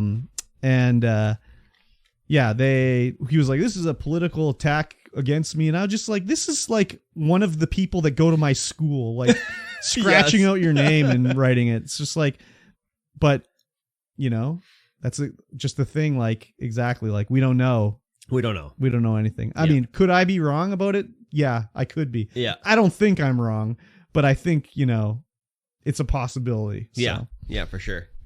It's just we'll find out more in the coming up. Yeah, I don't know. Will we? I don't know. With Australian like proceedings like this, it's just always like I don't know what Australian law is like. It always seems to be like it's under a gag order and shit. I don't know. Couldn't have a gander. We might not be able to. That's a male goose. That is gander. Yeah. It's good for the goose. It's good for the gander. Exactly. So this next article I put in here. Yes. Because I wanted to ask MikeyT33 about this. So the article was from Kotaku. Yeah. And it says Warzone 2.0, the DMZ AI difficulty is too damn high. So obviously in this title, I don't like Kotaku because it's not news reporting. Yeah. It's like entertainment editorials. So they put a little meme here from the rent is too damn high meme into the title. Anyways. So I was like, really? The AI difficulty is too high in this game? Because I've watched you play this game in the DMZ for 4 hours, and the AI is so fucking stupid. I was like, what is going on in this thing here? So what do you think about the AI in the DMZ? Here's the thing. Yeah. That was last week. This week playing DMZ, they patched it or something. Oh. Because holy Christ, it's changed? So bad. Like, we got wiped to AI more often than players. Really? Yeah. Oh my God. You would get AI that would spawn in. So sometimes there's the regular militia AI. They don't have armor, they don't have helmets. Yeah. And they die. Mm-hmm. But then you kill a bunch of them, and then all of a sudden the choppers come in with like the hardcore AI. Yeah. And they'll drop off 12 guys at a time, 12 guys here, there'll be another chopper drop off, 12 guys there. They're fully armored. Yeah. They don't miss. Okay. They flank the hell out of you. All right. And like you sit there and you put bullets into them over and over and over again, and they're like, and then they like lay down, and then their buddies just flank you from the side, and you're just dead. Oh, okay. It's absolutely ridiculous. That's crazy. I don't know what they did, but I think they just ramped the difficulty up. So they just ramped it up way too much. Yeah. Because I remember watching, and it was like the AI. Like, I remember I was watching you, and you missed. There was an AI guy standing at a corner, looking away from you. And you ran into a house, opened the door, looted it, and I was like, this is through Discord chat, so it's like, it's not like Twitch chat where it's like, I'll see your video delayed by whatever X amount of seconds, where this is like, I see it pretty much as you see it. So I was like, there was a guy outside that you ran right by. There's an AI guy. And you're like, really? And you go back outside. I'm like, yeah, to the right. And you look to the right, and he'd like walked around the corner, came back and is looking at you, and you're just like, and like shoot him to death. And it's just like, wow, the AI is so fucking stupid in this game. And I just see you like, oh, there's an AI guy. You shoot him in the back. He just keeps running away, doesn't turn around. It's like, holy fuck, these guys are so stupid. So when I saw this, I was like, are these guys just the worst players of all time or what? No, man. They juke. They run from cover to cover. They just shoot you from a mile away. That's crazy. Yeah, it's kind of crazy. So you're waiting for them to tune it back down again? No, it's still fun. But it's still fun. It's more like Tarkov now. Yeah, because they don't make any sound. They come up on you. Although they're not speaking Russian, so. Oh yeah. Yeah, way more difficult. I feel like they might have increased the players on the map as well, because now we're just running into players just like all the time. Yeah. Yeah. Cool. Interesting. It's still a lot of fun. Mm-hmm. The questing system is still pretty. Well, it's very Tarkov-esque. Yeah. Because like, oh, you got to get this ultra hard thing out of the level. I'm like, okay, cool. Yeah. But it's buggy as frig. Yes. Yeah. I remember watching you play. It's just like, hey, there's all these like 6 guys floating in the sky. And it's like, I looked at it and I'm like, oh, the building didn't come in. But no, there's no building. They're just floating. And as you shoot them, they fall to the ground. It's just like, what the fuck is going on here? So when you play Tarkov, if your game crashes or you DC or your internet runs out in any way, you can reload back in. And still have all your stuff, as long as no one's killed you in that time. You're still standing in the spot. You're still standing, and then you reconnect, you keep playing. Yeah. Warzone, you disconnect, that's it. You lose everything you had, all of your gear, everything is just gone. Whoa. And you cannot reconnect. That's not good. Yeah. That is weird. It's like, okay, cool. Well, I spent a lot of time getting all this stuff, and now I'm just kicked out. I can't get back in. Now you're buck-ass naked again? Yeah.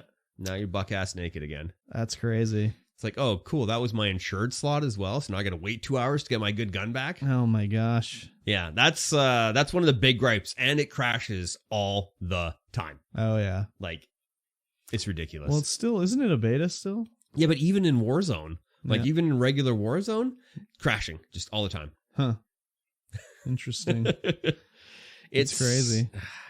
Yeah, it's fun. It's good when it works. And when it doesn't work, it's absolutely frustrating because you're like, well, there goes all my shit. Damn. I hate it. Brutal. I love it. I hate it. I love it. It's a love-hate relationship. Yeah. Rough stuff, dude. Playing with one of the guys from work, he just couldn't stay connected to a match. He would just die, disconnect all the time. And you just can't rejoin. Just can't rejoin. That's so fucked up. I know. It's like, well, I guess we're extracting now. Get out of here and get him back in. Oh, God. Brutal. Yeah. Oh, well. Yeah. Well, it's good to know that you've played it so you can debunk me. Yes. Okay. Next up. The Army. The regular American Army. The Armed Forces. Yeah. The Armed Forces of America. Yeah. Are planning on spending millions on Twitch and Call of Duty to recruit Gen Zers. They planned to. Oh, they planned to. They haven't. Oh, okay. This was like... This came out that this was the plan they were going to do. So this was like pre-Activision Wiener Boy time. You remember when everyone was dropping their thing? So the main thing here is like people are upset like the Army's targeting young people that, hey, the Army's cool. You should join in. You like that Call of Duty? How about you get the real Call of Duty, you know? That's a terrible idea. But, like, you're a 40-year-old man. Of course, you'd think. Well, yeah, but the kids who play Call of Duty, you don't want them in the Army. Well, some of them anyway. You do, because they're going to be controlling the drone. So they already know how to do it. Like, the drones and, like, the fucking, like, you know, the night vision missiles and shit, they, like, rejiggered them so they use a Xbox controller. Yeah, but how are they going to run up there, teabag the guys they killed and yell at their mom? Well, that's when you train them. But the problem is like, they were going to be spending all this money to target, like, young people as well as, like, minorities who, like, generally are the ones that end up serving because they don't have other options for schooling or, like, post-secondary education and stuff like that. So it's whatever. It's good and bad. Yeah. It's not really good. I shouldn't say it's good and bad. But also, like, you know, right now, like, there's no active, like, military crazy war going on or anything like that. Yeah. So if you were in the military now, like, now's not a bad time because you'll just, like, train and do your time and then get out probably without being deployed. Well, if you get deployed, it's like you're going to be in, like, a U.S. military base in, like, Germany or something like that. So it's not that bad. But yes, the military does always target the underprivileged, basically. Yeah. So this is actually kind of interesting, the dates on this. Yeah. Because it's all through 2022. End of 2021, beginning of 2022. Yeah. And the Army's own video game, America's Army, was shut down in 2022. Yeah. Shut down this year. Yeah. And that was one of their like recruiting propaganda kind of video games, which was actually a pretty good game. I never played it. But also recruiting this way, what's better, this way or going back to the draft? Oh yeah, this way for sure. Yeah. Going back to the draft is not I mean, you wouldn't be able to do it in this day and age. Oh, there'd be mass like draft card burnings or whatever. Yeah. But like the military is even bigger than it was back when they had the draft. So they don't really need to like do it like that way, but it's kind of like, you know, unfortunately they got to keep having young people coming in. And it's not like if I was like, "Oh yeah, I'm going to join the military." They'd just be like, "No. You're too old, dude." Yeah. Like, get the fuck out of here. Can you do 50 push-ups right now? I mean, that's what the basic training's for, but no, the answer is no. Of course I couldn't. Yeah. So yeah, it's kind of like advertising like, "Hey, vaping's really cool." Don't you think vaping's cool, Call of Duty player? You should start vaping. It's yeah, like, but you should join the army. Vaping doesn't make you any money, nor does it provide education in some contexts. Yeah, that is the other thing with the army. Like, you do get paid, and you can like learn a trade in the army that you can use in the real world and stuff like that. But you hear a lot of the stuff on how veterans are treated and how they come back out, and it's like, oh, okay, maybe I don't want to do that. But that's also like active serving military veterans. Yeah. Like people that come back with like PTSD and stuff like that. Like, like I said, more or less now there's not too much like actual active military like fighting going on for the US Army. We know of. But that's not US Army type shit. That's like spec ops type shit that you'll never hear about anyways. They're like the ones that get recruited out of the army to do their own like secret stuff, right? So I don't know how the army works, so I can't really say. It's not like you could, if you were like a young person, be like, I want to be like doing spec ops, secretive shit. They'd be like, what the fuck? No, we ask you. You don't ask us. So yeah, you got to be good enough for us to ask you. Basically, like even the Navy SEALs, they don't just take anybody. No. So yeah, war. What is it good for? War. What is it good for? I don't know. Absolutely nothing. That's what they say. Well, I mean, it's good for defending democracy. That's true. Like, it's a good thing Ukraine is resisting the Ruskies.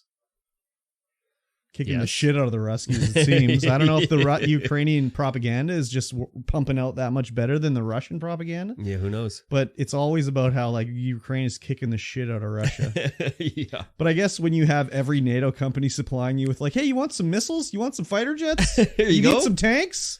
Yeah. How about something else? It's kind of like, oh yeah, the Russians are fighting us with their like 50-year-old AK-47s that like explode when you pull the trigger.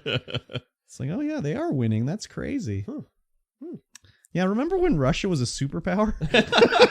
Yeah. That's crazy how far they've fallen. Yes. Putin, what are you doing over there, bud? Well, he apparently is falling downstairs and shitting his pants. It's the last Ukrainian propaganda thing I heard. There you go. Is it true? I don't know, but that's the rumor. So. Yes. Well, let's talk about Final Fantasy then. Let's go do a hot switch to straight up Final Fantasy 16. Is that 16? Yeah. Yes, it's rated 16. Mature for sex scenes and hate crimes. Well, so, okay. This is weird. It's been rated in Brazil. Oh? The Brazilian. Oh, yeah. But how, like, I don't know when Final Fantasy 16 is supposed to be coming out, but how did Brazil end up rating this so early? Yeah, who knows? And, like, where did they, is it real? Or is it this, like, they think it's going to be like this? Or, like, what? I don't understand where Brazil was the first one to do it. Yeah, it's weird. They, ooh, bless you. They do, usually it's like Peggy is the one of the first ones to be rating stuff, I think. But you would think even like Zero, like the Japanese one, wouldn't the Japanese rating come out first or something? And doesn't the game like have to be finished? Like, is it coming out this year? I mean, or is it still a ways away? Like, I think it might still be a ways. If it's coming out this year, then maybe I could be like, okay. they could be having an actual thing, but it's just so weird to me. So it looks like Yoshida gave an interview with GameSpot, and he was saying a lot of things about how it's going to be way more mature. Yeah. And there is going to be some fantasy hate crime. Okay, so it's scheduled to come out between June and September next year. So it's still like a year away, basically.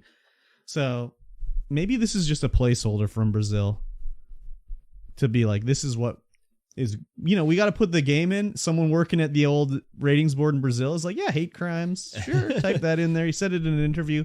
Simulated sex acts, why not? Just very weird. Yeah, who knows? This interview doesn't really say if what is all going to be in there. He just knows that it's going to be a little bit more mature. Yeah. The article says Cloud Strife and his band of eco-terrorists were tortured numerous times, nearly sex trafficked, and witnessed domestic terrorism by the way Shinra dropped an entire colony on top of another colony. That's true. That's true. I also don't think Final Fantasy 16 is going to be rated mature. I don't think so either. I don't think it'll be no mature. Way. There's no way that they're going to have It'd that be the first one, I think. It would be the first one, but I think it would hurt their sales. Well, that's the the thing, too. Square is like fucking really like trying to sell as much shit as they can to everybody. So if this was more than rated T for teen, I would be shocked. Yes. So it's not coming to Xbox, so no, I can't get too horny over it. Nah, you have to play it on PlayStation. I don't want to, though. I know you don't. I want to play it on Xbox. I'm trying to think. Has there been a sex scene in a Final Fantasy game? No. There's not even a really implication of it. No. Like, I mean, in Final Fantasy 13, like, Snow is engaged to, I can't remember, Lightning's sister. But, like, they don't even, I think maybe they kiss one time in that. But it's like, there's not even an implication of sex. Yeah. I guess the only sexy thing they've ever implied is when, like, Cloud was cross-dressing in the, like, fucking, I don't even know, the brothel in Final Fantasy VII. Yeah. So, I don't know, man. Seems weird. Me neither. It's very strange. I can't see it, but whatever. Me neither. Yep. Okay. Mm-hmm. I'm say next up. Nintendo tells Smash World Tour it can no longer operate unlicensed tournaments. Yeah. So at first I was just like, can they say that? But I guess when you're doing a huge tournament like this, they can tell you like, hey, you can't do that. Yeah, it's one of the biggest. Yeah, so they have said no. Basically Nintendo's like, we couldn't work it out with these guys. We tried to, we just couldn't come to an agreement. But here's this other company that we're going to work with for tournaments. And then they were like, no, it's separate. That's not the reason why. These other guys were just a separate thing we were coincidentally working on. It's not like exclusive for them. We can have other tournaments too, but we just couldn't work it out with these Smash World Tour guys. So there's no information really about why they couldn't work it out. Like what the holdup was. Yeah, it's strange. The numbers say there was about 325,000 entrants across the 1,000 events in 2022. Yeah, it's like kind of crazy. So who knows what the reason is? Nintendo wanted more money. Yeah, it could be. Or I mean, it's unlicensed, so yeah. Well, I think they had a deal with Nintendo, and they wanted to, like, while they worked out their deal to continue it, they were going to just do tournaments until their license or their deal was, reworked up. And Nintendo was like, no, you can't do that. No. So they're just stopping, basically. Because their deal ended in the beginning of this year, I think, or something like that. So that was the deal. They were just going to keep doing it until they had a new deal retroactively or whatever. And Nintendo's like, nah, that's okay. You don't have to do that. Ah. I think that's what I got from it anyways. Nintendo's very weird about they're very weird, yes. This about everything. Really. Do you remember when they were not letting you live stream Nintendo games and they were doing DMCA? Maybe it was before DMCA, but they were doing takedowns of Nintendo and you couldn't. Yeah, that was just last year, wasn't it? No, it was a little longer ago than that. There was a whole thing on YouTube where you weren't allowed to do YouTube videos. They claimed everything Nintendo. Yeah. Like, it didn't matter what it was. They owned it. You couldn't monetize it or whatever. Thankfully, they've gone back on that a bit. Yeah, that's a little bit ridiculous. But, I mean, they've been very, like, serious about that. Oh, yeah, for sure. So I think they're a little behind the times on this, too. A little bit. But I don't really know too much about tournaments. Like, I don't know anything about these guys. Like, maybe they were not using... Maybe the thing is they're not using like a GameCube and they're using like emulators or something like that. Yeah, it could be. So Nintendo's like, no, you can't do that. But I mean, I don't know. So I also don't give two shits about Smash tournaments or Smash Brothers. Basically, yeah, me neither. But it's weird.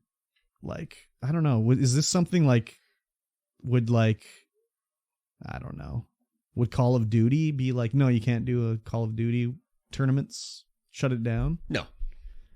I mean, I've never heard of it, so I would think no. The way you have to do it, because you can't get private servers, right? The way you'd have to do is a different way. You could in like if you set up a private game on Xbox Live. Yeah, but that's only Xbox Live. Yeah. You can't do that anywhere else. Well, you could do it on PlayStation. Can you? Well, yeah. You set up private games? Well, you could in like Modern Warfare and stuff.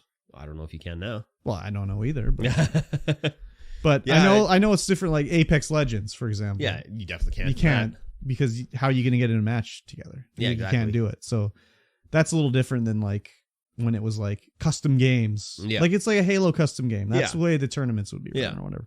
Or to be LAN. I don't know if Call of Duty has LAN in it anymore. I doubt it. Yeah, so it's a little different that way, but I mean, Super Smash Brothers is fucking 2v2, 1v1, man. Like, I'm setting it up like my GameCube. Like, is Miyamoto going to come in here and shut me down? I don't know, man. But I guess it's when you only have 20 people and you do one event. Like, who the fuck cares? If you had it down at the Game Shack and you set up a tournament, Nintendo's not going to show up and shut it down. No. But if you do 3,000 events in a year, Nintendo might take notice and be like, hey. That kind of, if you're like the biggest Smash tournament in the world, And like, who knows the reason why they said they couldn't work out a deal? Like, maybe like they were like, we don't want anyone to use a team name that has a Nintendo character name in it. Yeah. And they were like, what are we going to do? Like, tell them they can't be Team Mario? And they're like, yeah, we don't want that. It's like, well, we can't come to an agreement. So, I mean, it could just be like Mario from Mario's Towing. Yep, it could be. Nintendo doesn't have the right on the name Mario. Yeah. Because anyone can have that name. That's true. But okay, let's say it's Team Princess Zelda. Yeah, that's the maybe they're just fans of Zelda Williams, daughter of Robin Williams. Exactly. Exactly. She was named after Princess Zelda, so. Yeah, but she's still named after Princess Zelda, which means it's a real name now. It's public. It's real. Yeah, exactly. I'm going to name my son Call of Duty Black Ops. Do it. Name him Soap McTavish. Yeah, exactly. Crazy. Anyways. Yes. Next up, lastly, in fact, 11-year-old Valorant player banned on Twitch for being underage despite parents' supervision. Yes. So the rules on Twitch are very strict. You cannot be under 13. Yeah. You have to be 13 or older. Yes. That's it. No ifs, ands, or buts. Yes. Doesn't matter about supervision. If you're under 13, that's it. You can't be on Twitch. Yeah. And so this guy he achieved the highest rank in Valorant. Like is in the highest tier for being a Valorant player. And what is it, Radiant or something like that? I don't know. Yeah. I can't remember. But yeah, he was banned on Twitch. Yes. They banned him right off of there. So how do they figure out he's 12 or 11 or whatever? I don't know. They just look at him? Yeah, probably. You look like you're 11, He kid? looks like he's 11. He looks like he's probably 9. Yeah, probably. Yeah, he's everyone's kind of mixed about it because I mean it's the rules. You can't be on there. But then everyone's like, well, he's been on there. He's like the best Valorant player. Yeah, but that's because they didn't find out he was on there. I mean, Twitch has a big problem. Well, I mean, I don't know, big problem, but there's been a sort of problem of like underage users being like predatorized. Is that a word? Yes. Make it a word. By like predators and stuff like that. So they have like, it's just the way it is. Yeah. We got to protect the kids. Yep. Good on them. But like, honestly, what's the difference between an 11 or a 13-year-old? I don't know. Brains? Like, is it? Age? Is it? I mean, besides age, like what seriously is the difference? I don't really know. Like, wouldn't it, like 16 maybe? Like, you can drive a car and kill somebody with a car. Like, okay, you can be on Twitch. Yeah, I but think like that makes more sense. But 13 is okay, but an 11-year-old, no, that's just too crazy. Like, what if you're 12? No, that's too crazy. So. I mean, you got to set the limit somewhere. Yeah, I think 13 just seems weird to me. 13 does seem weird. Is it literally because it's teen when teen is added? Like, maybe. If it was 12 teen, they'd be allowed on. That's when they would have done the cutoff. Seems weird to me.